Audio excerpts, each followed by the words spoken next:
ক্রমশ আরও ঘোরালো হয়ে উঠেছে সিকিম এবং উত্তরবঙ্গের উত্তরাংশের বন্যা পরিস্থিতি। সিকিমে বৃষ্টি কমার নাম নেই, একইভাবে বৃষ্টিপাত চলছে দার্জিলিং, কালিম্পং সহ তরাই এবং ডুয়ার্সে। পরিস্থিতি এমনই যে সিকিমের লাইফ লাইন বলে পরিচিত 10 নম্বর জাতীয় সড়ক বন্ধ করে দিতে হলো প্রশাসনকে।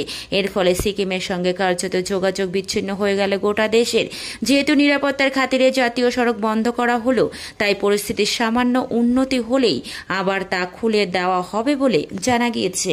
শনিবার গভীর রাত থেকে চলছিল বৃষ্টি। কালিম্পং জেলার খিকুভির থেকে বন্ধ করা হয়ে যায় যান চলাচল। রবিবার সকালে জাতীয় সড়কের একাধিক জায়গায় নতুন করে ধস নামে। সেবক পেরিয়ে কালীছড়া লাটপাঞ্চার রোডের অবস্থা করুণ। সেটি ঝোড়ার কাছে জাতীয় সড়কের একাংশ ধসে পড়েছে। রাস্তায় একাংশ দিয়ে ঝুঁকি নিয়ে যানবাহন পারাপার করিয়ে 10 নম্বর জাতীয় সড়কের দুপাশে ভিড় কমিয়ে রবিবার সম্পূর্ণভাবে বন্ধ করা হয়।